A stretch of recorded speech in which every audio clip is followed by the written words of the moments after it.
Yaorana et bienvenue dans Manava. Alors, entre l'achat d'un véhicule neuf et d'un véhicule d'occasion, chacun a son approche et son propre point de vue. Nos invités du jour nous donnent quelques conseils afin de s'y retrouver. Avec moi aujourd'hui, Catherine Colombet, qui est directrice adjointe de la DGAE. Yaorana. Lionel Foissac, qui est président du syndicat professionnel des concessionnaires automobiles.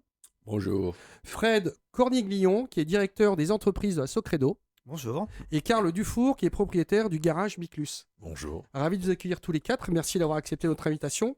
Lionel, comment se porte le marché de l'automobile au Fénois ? C'est une bonne question. D'entrée, tu tapes fort. Alors, Oui. effectivement, le marché de l'automobile se porte pas trop mal, mais en réalité, il y a pas mal de contraintes aujourd'hui qui se posent à nous, et en l'occurrence,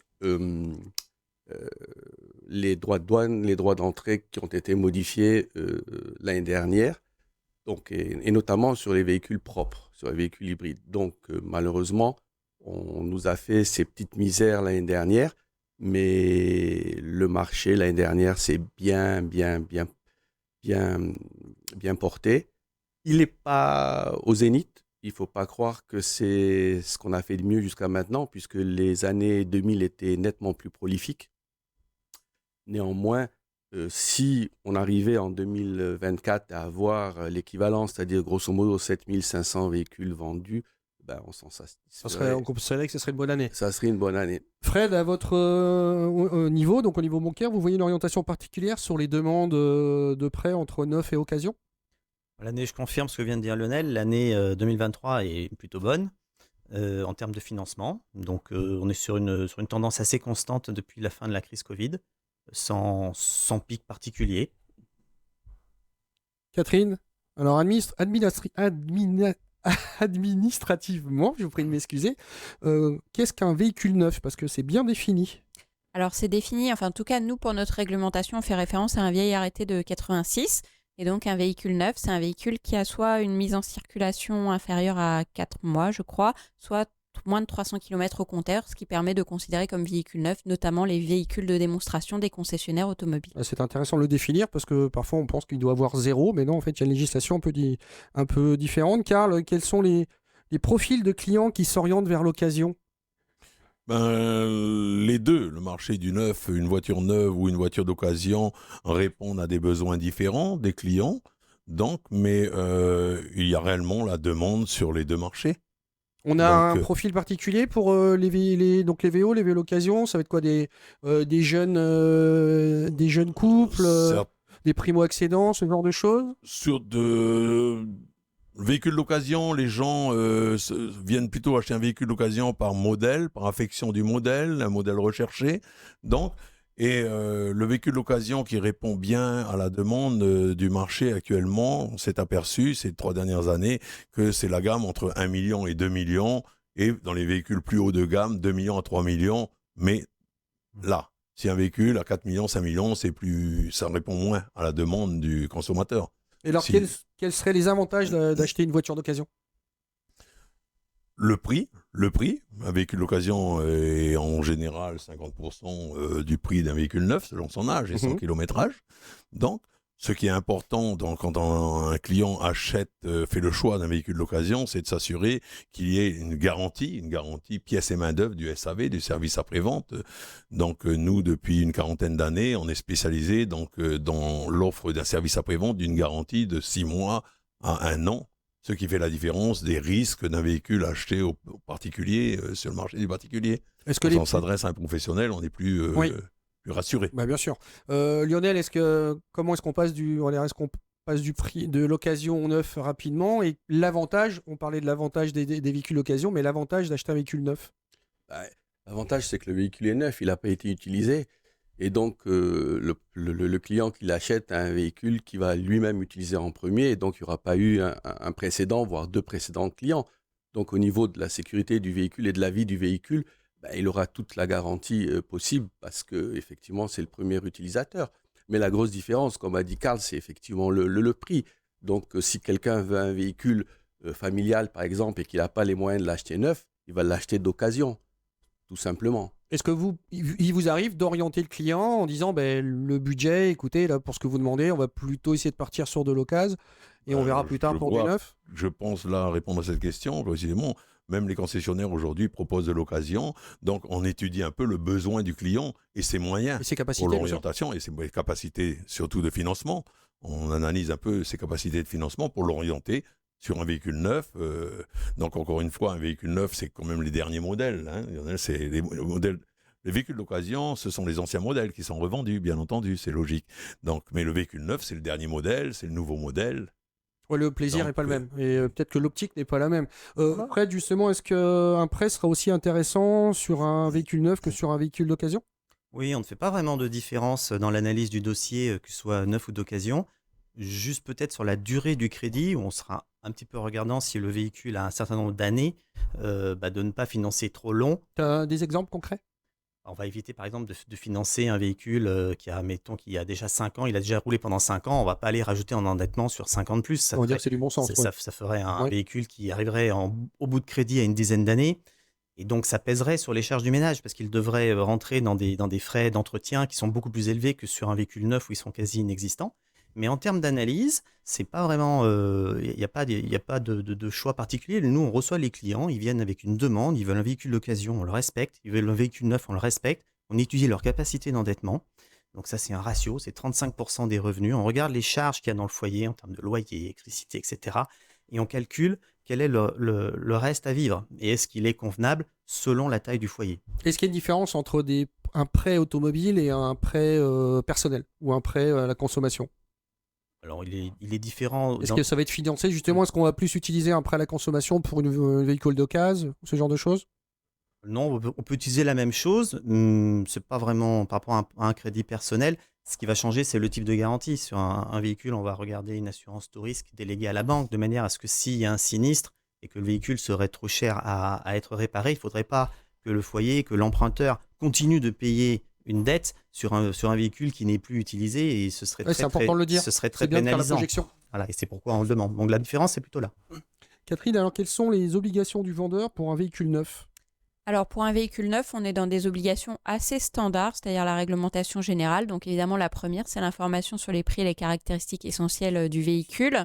Donc son prix, toute taxe comprise, qui sera payé par C'est les l'acheteur. fameuses, j'allais dire pancartes ou les fameuses indications quand on rentre dans un garage où on voit toutes les indications. Information. Et après, toutes les caractéristiques essentielles qui peuvent conduire à l'achat, le modèle de véhicule, la catégorie, l'année du modèle s'il y en a une, les différentes options ou équipements proposés, etc. Et s'il y a des alternatives d'ailleurs, d'indiquer les différents prix des différentes versions du véhicule. Quelle question doit se poser l'acheteur justement? Il doit d'abord bien réfléchir avant d'acheter, ça c'est un conseil qu'on donne toujours. Il doit s'assurer que le véhicule répond à ses besoins. Parmi ces besoins, il y a notamment là où il habite, parce que suivant où on habite, on peut avoir des conditions d'accessibilité qui fait que, par exemple, de très petites citadines peuvent avoir du mal à passer ou certains chemins, ou inversement d'ailleurs, un très gros 4x4 pourrait être inadapté à une vie très citadine. Donc bien réfléchir. Toujours essayer le véhicule, c'est bien. Je crois que tous les concessionnaires permettent ça. Ça permet de savoir si la prise en main du véhicule convient au consommateur. Et puis ensuite, demander un bon de commande, enfin un devis, et puis réfléchir avant de signer le devis, parce que sur un véhicule neuf et sur un véhicule d'occasion, les sommes peuvent être conséquentes. Lionel, on arrive sur un véhicule neuf avec déjà des idées bien précises, où vous avez des clients qui arrivent en se disant bon, il me faut une voiture, qu'est-ce qu'on peut faire? Non, je pense que la majorité des clients, d'abord, on fait le tour des concessions, la concurrence est vive. Ensuite, ils savent exactement ce qu'ils veulent en fonction de leurs besoins. Notre clientèle ici connaît bien l'automobile, est bien affûtée. Et donc, souvent, le choix est dicté par eux, en fonction de leurs besoins et de leur capacité de financement, surtout. Parce que le frein, c'est les capacités de financement. Il y a ce qu'on veut, il y a ce qu'on peut. Il y a ce qu'on veut et il y a ce qu'on peut. Et là, la banque joue un grand rôle, puisqu'aujourd'hui, plus de 50% des véhicules achetés sont financés par le système bancaire. Alors, même question, Catherine, mais quelles sont les obligations d'un vendeur pour un véhicule d'occasion? Alors là, les obligations sont un petit peu différentes parce que, comme l'ont dit Lionel et Karl, acheter un véhicule d'occasion, ça peut être un petit peu plus risqué puisque ce véhicule, il a un historique. Et donc, il y a l'obligation pour les vendeurs professionnels, en particulier à Tahiti, de fournir un bilan technique. Donc, ce bilan technique, il va faire un état des lieux technique tout à fait détaillé du véhicule. Et il doit être remis au consommateur dès la présentation du véhicule, c'est-à-dire dès qu'il demande ne serait-ce qu'à l'essayer, et en tout état de cause, absolument impérativement, avant que le consommateur signe quoi que ce soit. Bon, on verra plus tard ensuite. Pareil, Karl, les acheteurs de véhicules occasion arrivent aussi avec des idées plein la tête, mais il y a la réalité du parc et de ce qu'on peut offrir. Oui, effectivement, on cherche tout de suite à comprendre un peu c'est son choix, si tu veux, ce qu'il souhaite, ses souhaits, mais aussi sa possibilité de financement, donc pour l'aiguiller sur le modèle. Est-ce qu'on peut faire changer d'avis à quelqu'un en lui expliquant que tel modèle, on en parlait tout à l'heure, sera plus adapté et qu'il ne faut pas rester sur un seul schéma, par exemple? Je dis toujours, moi, à mes commerciaux, donc le commercial est un conseiller. Donc un conseiller commercial en automobile, c'est le terme, c'est la casquette qu'ils portent, et ils sont là pour conseiller, écouter, analyser les besoins du client et conseiller le client. Mais c'est le client qui fait son choix. Hein. Oui, on reste sur cette ligne. C'est le client qui fait son choix. Lionel, un acheteur peut changer d'avis et à quelles conditions? Tout est possible. Dans le commerce, il n'y a pas de limite. Mais disons que, effectivement, si l'affaire est faite, si l'affaire est conclue, il est difficile de changer d'avis, sauf cas exceptionnel. Mais généralement, dans du neuf, en tous les cas, les affaires sont bien mûries, le temps qu'il obtienne son financement, il y a un certain temps qui se passe. Et généralement, il y a très peu de clients qui se rétractent sur du neuf. Peut-être un peu plus sur de l'occasion, mais sur du neuf, c'est très rare. C'est vrai, ça peut arriver, Karl? Tout à fait, oui, absolument. Sur le neuf, le client est plus décidé. Il y a toute une procédure qui fait que... Il est plus décidé et tout. Bon, après, il peut changer de choix, de modèle par rapport au prix, à ses capacités de financement qu'il pensait pouvoir avoir et puis qui sont réduites, donc descendre sur un autre modèle. Mais c'est le client qui fait le choix. On ne pousse pas le client.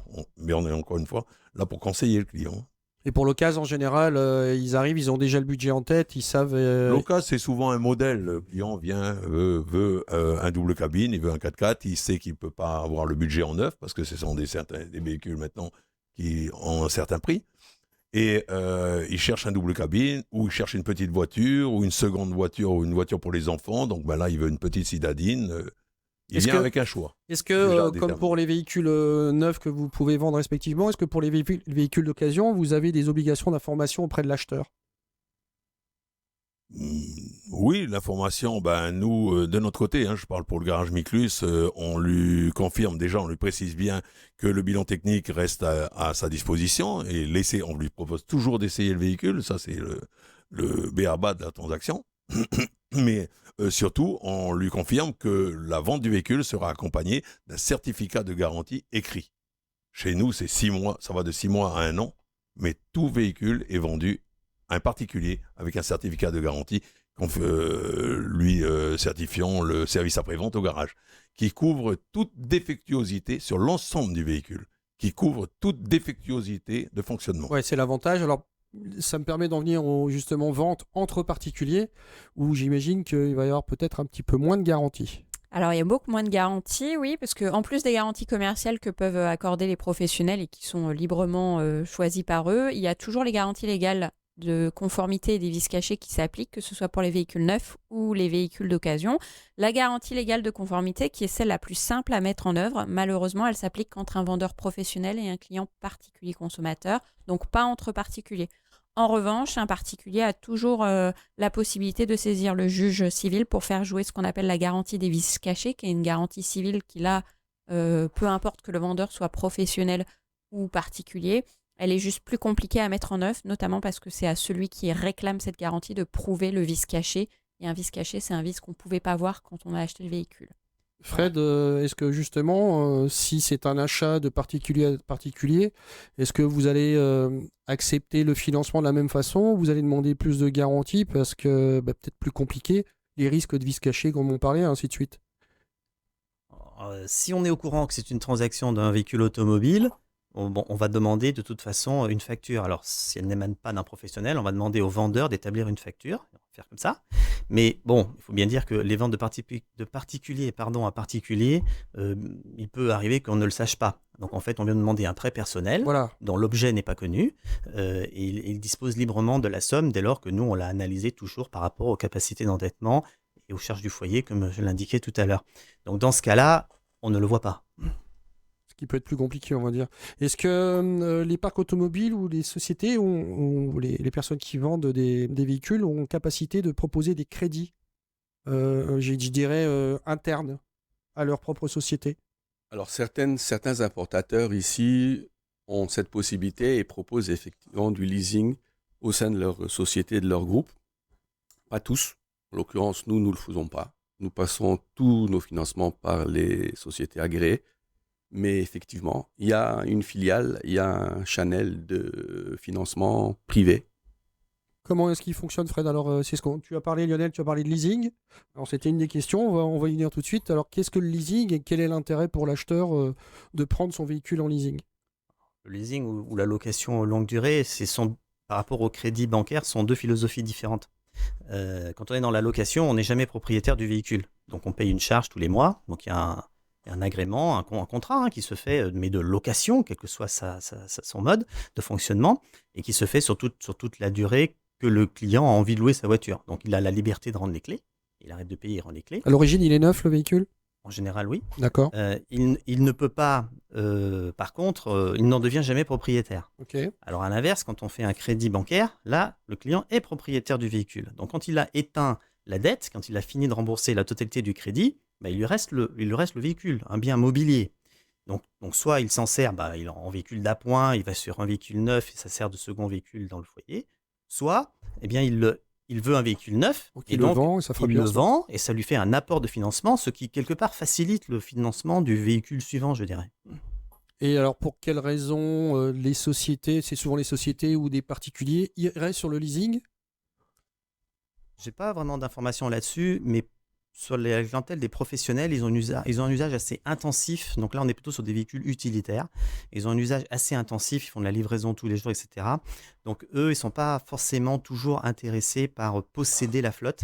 Et ça peut leur convenir de passer ça en charge, on appelle notre achat et charge externe dans leur bilan. Donc ils considèrent ça comme une charge permanente et ils changent de véhicule régulièrement. Mais souvent, ce qui les guide, c'est l'usure un peu prématurée du fait d'un usage intensif. Ils ont plus une approche comptable, on va dire là. Oui, tout à fait. Est-ce que justement les sociétés qui viennent vous solliciter, Karl, Lionel, les sociétés professionnelles qui renouvellent leur parc automobile, le renouvellent à quel rythme et ensuite, que deviennent ces véhicules? Déjà pour le leasing l'approche du leasing est souvent un leasing avec une option d'achat à la sortie. C'est-à-dire que le client achète une voiture sur 3 ans, par exemple. Au bout de 3 ans, le vendeur qui lui a vendu la voiture, en l'occurrence la société qui lui a vendu, lui reprend le véhicule à un prix déterminé. Ce qui fait que lui, en l'occurrence, il va avoir des mensualités plus faibles. D'accord. Tous les mois. Sauf qu'effectivement, comme a dit Fred très justement, la carte grise n'est pas à son nom. C'est une voiture de location. Donc l'avantage, c'est qu'il va payer pendant une durée sa location de voiture qui est logiquement moins élevée que les mensualités qu'il paierait par un crédit classique. Voilà. Mais effectivement, les professionnels utilisent beaucoup cette formule parce qu'elle est intéressante. Ils utilisent le véhicule et quand ils l'ont utilisé... Pour les commerciaux, pour les gens qui aiment beaucoup, on va dire. À l'origine, c'est une formule qui est faite pour les professionnels. Oui, parce que j'ai vu plusieurs particuliers essayer d'avoir un leasing, ou en tout cas avaient un leasing, mais à la base, c'est plus pour les pros. La location longue durée est surtout, souvent, dans tous les cas, je pense, Lionel, accompagnée d'un contrat d'entretien, pour ceux qui le font. Oui, tu peux avoir un contrat, c'est pas obligatoire, mais ça se fait également. Ça se fait également. Est-ce que, et ensuite, donc ces voitures-là, elles reviennent dans le circuit, mais occasion? Exactement. Absolument. Exactement. Le concessionnaire les reprend, donc, et les revend d'occasion. Alors sur le leasing, nous, ce qu'on tient à préciser pour les particuliers, enfin ça vaut pour les professionnels aussi évidemment, mais en particulier pour les particuliers qui veulent avoir un recours au leasing, c'est de bien lire le contrat de leasing et de bien se le faire expliquer, parce qu'on a pas mal de plaintes sur le sujet et on se rend compte qu'en fait c'est parce que les gens n'ont pas compris. Et notamment, ils pensent qu'ils peuvent restituer le véhicule à tout moment sans aucune pénalité. Madame l'explique, alors on va le faire. Alors que je pense qu'ils l'expliqueront mieux que moi, mais en général, quand on restitue le véhicule avant la fin prévue de la période de location, il peut y avoir des pénalités de restitution. Donc voilà, que le consommateur lise bien, pose toutes les questions utiles pour bien comprendre ce que c'est un leasing. Voilà. Si le consommateur a besoin qu'on lui explique correctement, il peut se tourner vers vous? Alors sur le leasing, non. Beaucoup de... Je le dis franchement, pour deux raisons. Alors l'autre question, ça va être vers qui il va se tourner. Voilà. La première raison, c'est qu'il n'y a pas de réglementation spécifique qui encadre le leasing, en tout cas qui relève de la DGAE. C'est propre à chaque société. Si c'est de la location longue durée, il faudrait vérifier avec l'Institut d'émission d'outre-mer. A priori, ce n'est pas non plus de la réglementation bancaire. Donc, on va être dans du contractuel. Et nous, à la DGAE, notre rôle, ce n'est pas d'être le médiateur entre les particuliers et les professionnels. Ça relève du juge. Voilà. Donc, il se tourne vers l'IOM. Non, il se tourne plutôt vers vers des associations de consommateurs, vers le CDIFF, vers les permanences qui sont tenues par un certain nombre d'avocats, etc. On a une particularité, Karl. On vit sous les tropiques et on y est fort heureux. On a un climat particulier. Par exemple, est-ce que les voitures sont préparées différemment pour venir en Polynésie? Absolument, absolument. Je pense que chez les constructeurs, il y a la chaîne spécifique pour Asie-Pacifique, c'est bien ça. Asie-Pacifique, où les voitures sont tropicalisées, on appelle. Ouais. Tout à fait. Alors, qu'est-ce que c'est explique-nous ce que c'est qu'un... Lionel, qu'est-ce que c'est qu'un véhicule tropicalisé? Il y a plusieurs zones dans le monde et en fonction du climat, l'humidité, ainsi de suite. Exactement. On a des traitements très spécifiques sur les voitures qui permettent de résister mieux au climat que le véhicule va Donc, ils subir. vont adapter, nous, c'est humidité. Donc, ils vont adapter certaines techniques, certaines technologies très précises et c'est très suivi.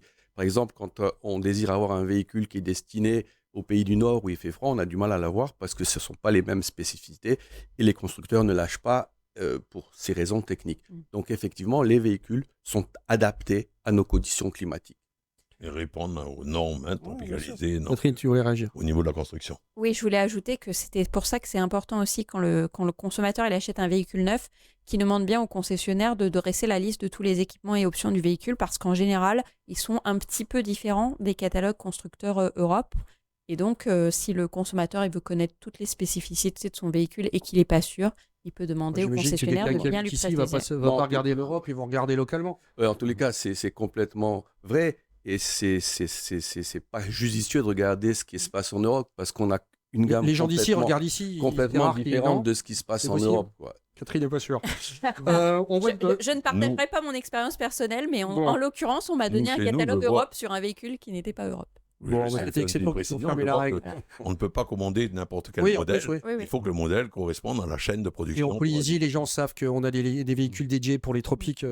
Lionel, on voit de plus en plus de véhicules hybrides et c'est vraiment intéressant en termes de conso et donc d'économie de carburant. Ouais. C'est intéressant. Il faut savoir déjà que le marché de l'hybride en Polynésie est très important puisqu'il représente 20% du total des immatriculations. En tous les cas, en 2023, c'était le pourcentage de véhicules hybrides. Donc, bien sûr, ça a de gros avantages. C'est que quand vous avez un véhicule hybride, et en l'occurrence, un véhicule hybride rechargeable, vous roulez 50% au thermique et 50% à l'électricité. Ces véhicules se rechargent automatiquement, ce qui fait que vous n'avez pas besoin de les plugger. Donc, en fin d'année, vous avez une consommation qui est diminuée de 50%. Et par conséquence, une pollution également diminuée de 50%. Donc, c'est intéressant, et c'était d'autant plus intéressant que nous avions des aides du gouvernement l'année dernière qui nous permettaient d'avoir un véhicule dit propre, qu'il soit électrique ou hybride, au même tarif que des véhicules conventionnels. D'où l'intérêt d'acheter ce type de véhicule. Pour le client, c'est 100% bénéfice. Malheureusement, cette année, comme je vous dis en préambule de l'émission, il y a eu des modifications, on va dire. On nous a modifié certaines... je crois que le message est passé. La fiscalité automobile et malheureusement, elles sont un peu plus chères. Bon, vous allez en discuter, j'en suis sûr. Mais ça va s'arranger. Voilà. Fred, est-ce que les offres bancaires sont incitatives sur ce type de véhicule, justement? Oui, c'est ce que je voulais ajouter. Donc, nous, on est très sensible à la Banque Socredo, au verdissement, à participer au verdissement du parc automobile. Donc, on a parlé de pollution, on a parlé de consommation. Nous, on parle aussi d'émissions de CO2. Donc, on regarde ce sujet-là parce que c'est un sujet de santé publique. Donc, si on peut favoriser cela, on le fait volontiers. Ainsi, par exemple, sur les véhicules électriques, on va les tarifer moins cher en termes de taux qu'un véhicule thermique. Alors on est très attaché, bien sûr, à la liberté du client. Quand le client il vient nous voir, il est sur un modèle très spécifique, on le respecte, vraiment.